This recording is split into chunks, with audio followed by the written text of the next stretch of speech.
Hey y'all, welcome to the Throttle the Floor podcast. I'm your host, Will Earnest, here today with my co-host, Evan Sager, who's finally here about time. Yeah, it only took me a few weeks, but we're here. Spring Phoenix is done, Spring Vegas is done, NHRA is finally back with the Gatornationals down in Gainesville, Florida. But some important news, some birthday news. Last Friday, which would have been March 14th, my sister and my guest, who's been on this podcast a couple times already, Zach Smith, they both turned another year older. My sister had her golden birthday. She's 14, and Zach is the big 18 years old. Evan will be 18 in a couple months. Yeah, next April 18th. So a month, I guess, yeah. We also got our new logo finally in, if you've seen it. It's up on the Instagram at Throttle to the Floor podcast, and it's on the Spotify as well, the Spotify account. Some more lawsuit news. NASCAR countersues 2311 and Front Row. Which, me personally, I don't think they'll win, but that's just me, though. They're just petty. That's what they True. are. The hearing for that is set for May 9th down in Richmond, and they have a trial date set for December 1st. There's no point. The season's already over. Yeah. I might have to make another update to the lawsuit, but I don't see the lawsuit really going much further than what it's already gone, in my personal opinion. The open exemption provisional was changed slightly. You still have to request 90 days out, but if someone does, the field's automatically expanded to 41 cars, and then they're locked into the 41st spot. So, say somebody applies for the provisional, like, if there's enough cars, they don't end up taking somebody else out. Okay.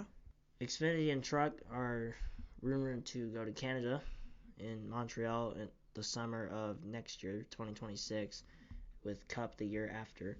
You know, being Iowa locals, it's important because when Canada originally was supposed to come on the schedule in 24, but that fell through. Iowa was the recipient of the Cup race. Iowa was there at the inaugural race in 24, and I'll be there in 25, and hopefully Evan and some of my other friends can go. So. I should be able to go because what's June, like third week of June? No, they moved it from mid-June to early August. Isn't it one of the playoff races or one of the races before the playoffs now? Yeah, it's like August 3rd. It's Okay. still the first race for NBC. 2025 NASCAR Hall of Fame member and Columbia, Missouri's own Carl Edwards. He'll be an analyst on Prime Video for the 5 races that they cover for NASCAR later this summer. The Coke 600, Nashville, Michigan, Mexico City, and Pocono. And me and Evan are going down to Columbia, Missouri tomorrow. Yes, sir. By tomorrow, we leave in like 6 hours. Hopefully we'll wake up for that. Hopefully we wake up on time, but we're going to tour the University of Missouri down there after this episode's recorded. We're going to go to sleep after this is done. So this is recorded at like 10 p.m. local time here, Central Time. So. And then we get some Waffle House. That's what I'm excited about. Oh yeah, that Waffle House is going to be great. It's going to be some great tasting Waffle House. Mexico City NASCAR has said that it's still going to happen, even with the Trump tariffs and trade war that's ongoing, and honestly, you could probably expand that to Canada too. Yeah, I mean, just from continent-wide at this point. I mean, shoot, it can be worldwide with all the tariffs, not on just China, Europe. Shoot, no country is excluded on this deal. Apple actually added NASCAR on their Apple Sports app. I saw this news like this morning, but so you can actually go on the Apple Sports app and view like the leaderboard and some other stuff, and I think you can bet on there too. I think Apple bets. Hamlin has a new sponsor, which it's important now in the post FedEx era. Any new sponsors are helpful for him. Yeah, so AM PM convenience stores. They're like a big convenience store chain out on the West Coast, but they'll sponsor Sonoma in July and the return to Las Vegas in the fall. We need a 7-Eleven car. Yeah. Bring the Slurpees back. Casey Mears returning to the Cup Series. His 490th start will be with Garage 66 at Martinsville in a couple weeks in the spring. He's chasing 500. He said he wants to get to that 500 start. So. Isn't this his first race back since what, 2016? 2017? It might have. I think it was 2019 500, I think. But it's been a while. It's been a few years. It's not no Kenny Wallace though. Yeah. No, that was Mike Wallace. Oh, Mike Wallace, my bad. One of the Wallaces. Yeah. I met Kenny Wallace. And then the what is the girl's name that raced at Phoenix? The one that wrecked. Catherine Legg. Mm-hmm. Yeah.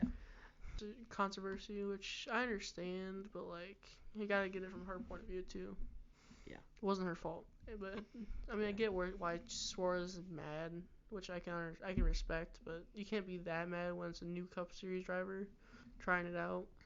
I mean, like, it's not like it was in the 500 for one, and like, you know, the pressure of delivering in the Cup Series, like, Suarez would have probably been mad if it was any other driver, but he tries to get extra mad just because, oh, it's a girl, you know, it's a female driver for the first time since Danica ran in the 2018 Daytona 500. Yeah, 2018. So, yeah, you know, just girls are trying to break into racing more, and they're doing a great job, and, you know, you just can't be that mad and stereotypical over that, you know. So I mean, like how Tori's racing down to the Truck Series. I mean, yeah. More and more are coming to the Truck Series, Xfinity Series. Yeah. Heck, even NASCAR Cup Series. Thoughts on Casey Kane possibly returning to NASCAR? Oh. Well, I should say possibly he is, but to Cup Series wise. How old is he? Like 40s now. He's about what? He's up there, probably. He's about what Martin Truex's age right now. Okay, yeah.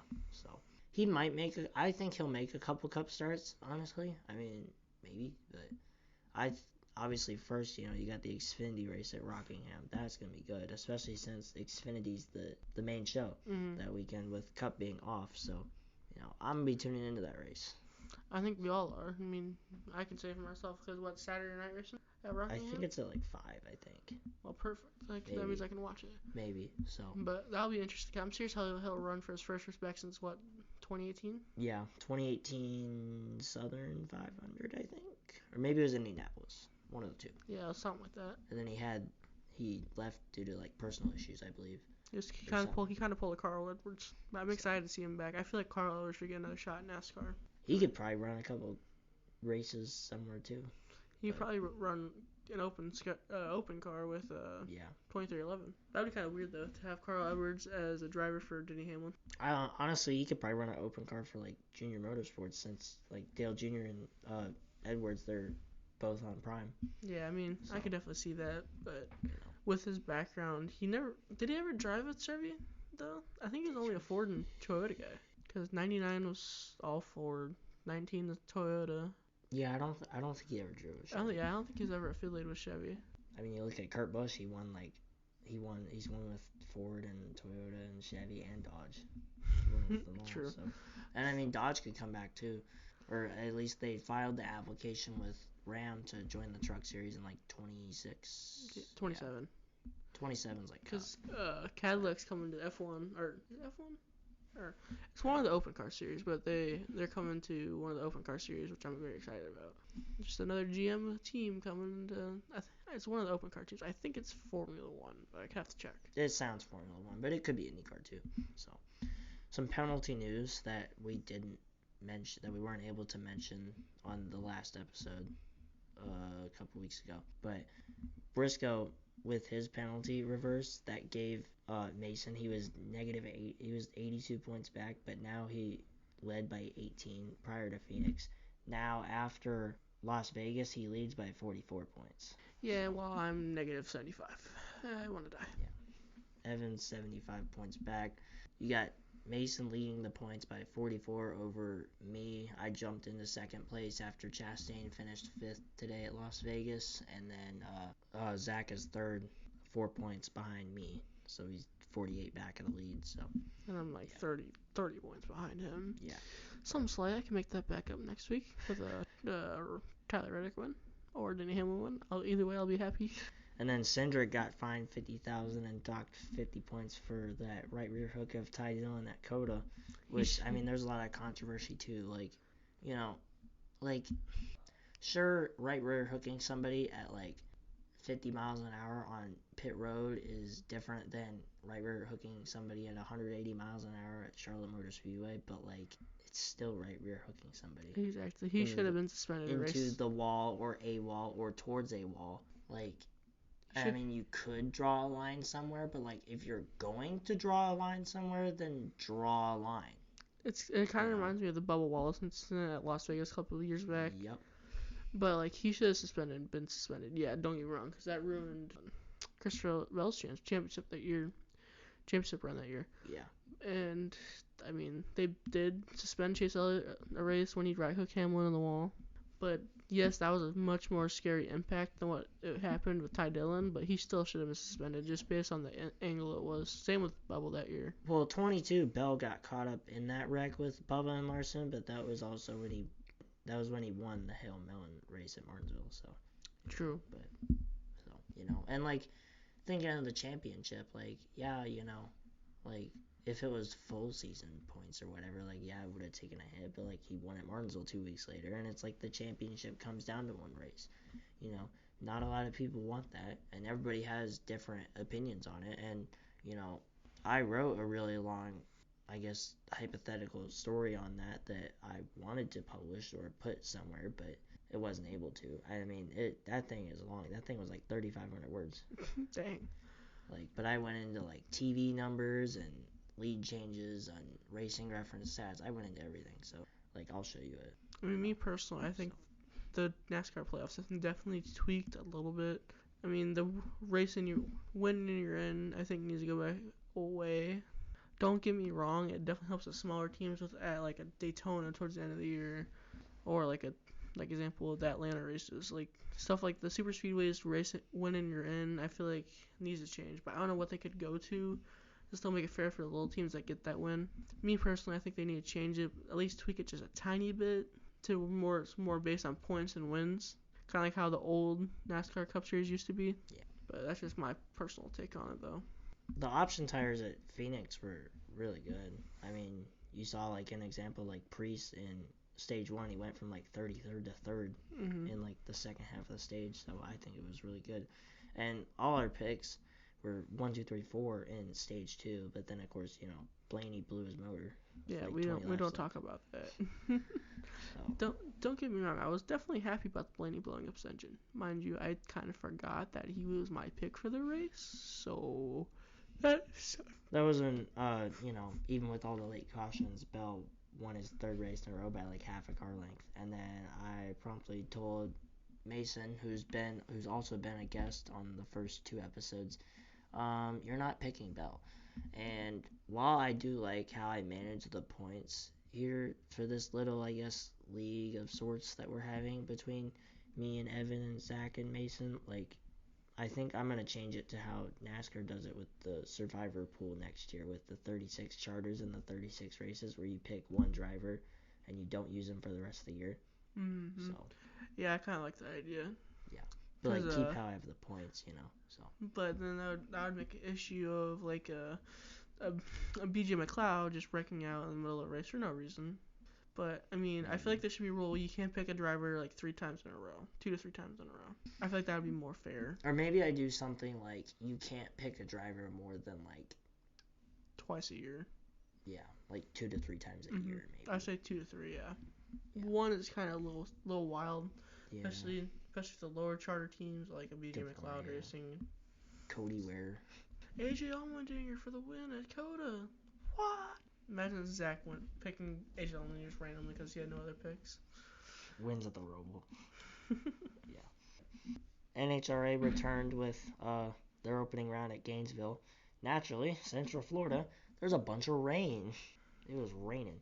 But Antron Brown, the defending and 4-time Top Fuel world champion, he defeated the winner from the 2024 Gatornationals in Top Fuel to win, Sean Langdon. And then Chad Green, Dallas Glenn, and Gage Herrera picked up the other wins in the classes for Funny Car Pro Stock and Pro Stock Motorcycle. I know Mason was keeping an eye on Pro Stock Motorcycle. He really does like Pro Stock Motorcycle. So. Yeah. I'm not into NHRA as much as y'all, but I'll definitely watch it if like the only thing on. Yeah. I would say it's kind of like a golf thing. I've really only gotten into NHRA in the last few months, but like, it's a motorsports podcast, so I kind of got to keep tabs on NASCAR and IndyCar and NHRA. Motorcycle. Yeah. Well, I mean, I have other stuff, like just like on my radar, like I'll mention it, but like NASCAR and IndyCar are really the two that and NHRA a little bit, sort of, are like the ones that I'll go like deep into, and then like other things I'll mention, like the 12 Hours of Sebring was this week, and the guy who won, I completely forgot his name, but he completed the Triple Crown in endurance because he won Le Mans in like 2015, and then he has started off the year winning Rolex 24 and Sebring this year, so he's like the 10th ever driver to do that. So All right, back on the Las Vegas news. Thoughts on the Josh Berry win?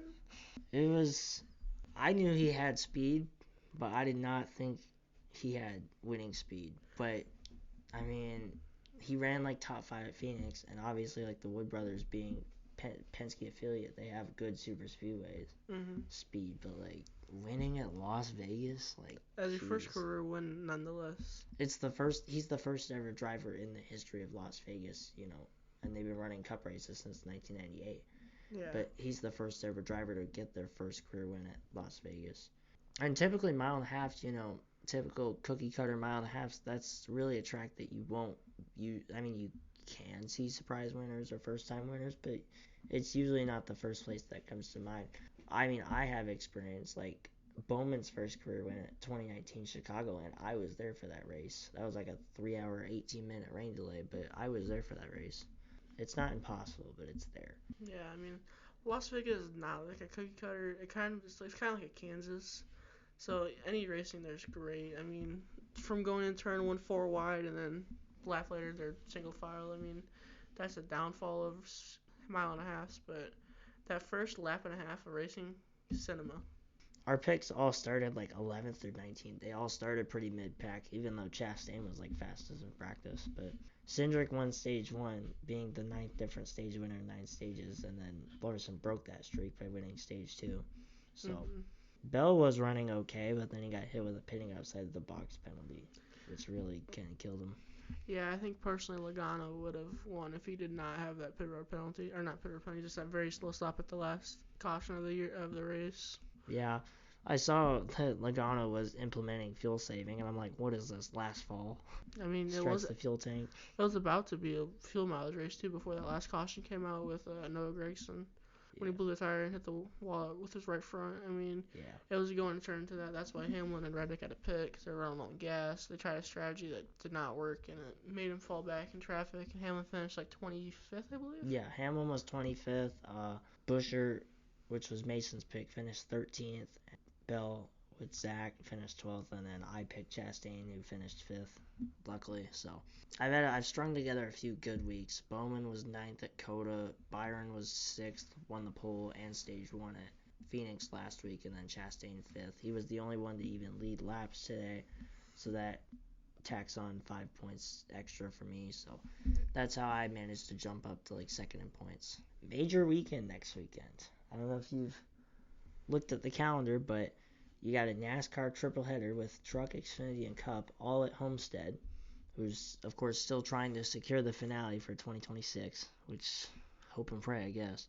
And then NHRA with round 2 from Arizona with the Arizona Nationals, and then IndyCar has their second race of the year at Thermal Club, which is like almost like a private circuit in California that debuted last year as kind of like a $1 million like all-star race, but now it's a points-paying race. So, I mean, also got March Madness also going on, non-NASCAR news or racing news, but March Madness really starts off next week. I mean, it's March Madness, like it belongs here, It's all people talk about. It's March, and March is March Madness, It's like how once we get to May, it's like it's May, it's Indy 500 season, Baseball season coming up. Cubs are probably going to get smacked in Japan, but we'll see. I don't know. I mean, don't get me wrong, the Dodgers are a good team, but I think the Cubs can pull off a few wins, but maybe. I'm definitely not watching that race. Is it a 2-game series? Yeah, I believe so. Okay. I believe we play on Tuesday and Wednesday. I remember last year with the Dodgers and the Padres, they split, so, I mean, maybe the Cubs can get a split, but I don't know. That's what I'm hoping for, at least, because, I mean, that Dodgers team is stacked. Yeah. So. Thoughts on Matt Shaw hitting his first base hit as a Cub? Yeah. Mr. Cousins is very excited for Matt Shaw, to say the least. Yeah. Evan, my co-host, he's a Cubs fan. Me and Zach, who's been on the first 2 episodes, we're both Reds fans, and then Mason's a Dodgers fan. Oh, he's a Dodgers fan? I'm serious. Yeah, he's a Dodgers fan. Bandwagon alert. Meanwhile, the other 3 of us, we're stuck in the NL Central. No. Ugh. There's one thing we can agree on. We do not like the Brewers. Yeah, and I mean the Brewers. I feel like the Brewers are having a down year. I really do. I think every Reds and Cubs fan have said that for like 3 years, and then they still win the division, and then they get swept in the wild card at home. I think this year's gonna be different. I mean, we lost some pieces. Don't get me wrong. We lost Cody Bellinger, but we got Kyle Tucker. So I mean, I don't know. I just don't know how this will shake out. I feel like we'll finish second in the division, but I don't know. We can definitely make it as a wild card team or win the Central. It really depends on how the pitching plays and how the bullpen really is. That's really what screwed us last year, their bullpen. Honestly, I just don't want the Reds to be eliminated by like September, because like the last like month or 2 of the season, I was just checking how many losses the White Sox had. Not gonna lie. No, that's not crazy. There was and there was this guy on TikTok. He always posted if the White Sox win or lose, and it was like when they had like that big 20-game losing streak. He just stopped posting. He just posted black pictures. Like, man, this sucks. I can't blame him. I would hate to be a White Sox fan. Yeah, well, I looked at the optimism grades for like all 30 teams. They had the Reds at like 8th, and I'm like, really? I don't know. I mean, you have some good young pieces. Don't get me wrong, but like, I just don't know how well that would actually turn out with Ellie and all. I think our season is like an 89 win season, but like the thing is like Ellie is good. Obviously, he's a top prospect, but he strikes out so much. Yeah, he reminds me of a Javi Baez. He can hit, but he also has a lot of strikeout issues. We're going to find out who gets injured a bunch. And honestly, I wouldn't be surprised if Ellie gets I mean, he got injured a lot last year, though, too. Yeah, but we all get injured. I mean, both of our catchers were like, they got injured, and it's right before opening day. My grandpa was talking to me about that because I was at his house, earlier today, this afternoon. So we were talking Red stuff, so. And like it runs in the family, my dad's side of the family, they're Reds fans, they're Raiders fans. I've been to 5 Reds games, 2 in Cincinnati in like, a decade plus ago, basically, like during the days of like when I was still in the oxygen. And then like I was at 2 Brewers Reds games when it was Miller Park, and then I was there in 23. Mm-hmm. When Ellie's still home, I was there the night before that on the Friday night game. I was not there Saturday. I wish I could have been there Saturday, but I think everyone that was Reds fans wish they could. I wish we could win a playoff series for the first time this millennium, but it's okay. They won't. Probably not. Newsflash, they will not. All right. So, well, that's it for this episode. We ran out of news this week. Until next time, we'll talk about Homestead, talk about March Madness, Tokyo series between the Cubs and Dodgers. This is Evan Sager signing off. NHRA will be with round 2. IndyCar will be racing. We'll see if Alex Palou starts back-to-back to start off the year. And, I wish this podcast could be on WHS today, but, otherwise just follow at Throttle to the Floor podcast on Instagram. And this episode will be also on Spotify, just like the first 2 episodes. So thank y'all for listening to the Throttle to the Floor podcast. Thank you, Evan Sager, for finally showing up after being stuck on niece duty. So. I'm on house arrest. Not literally, but figuratively. House arrest. Alright, signing off, y'all. Have a good night.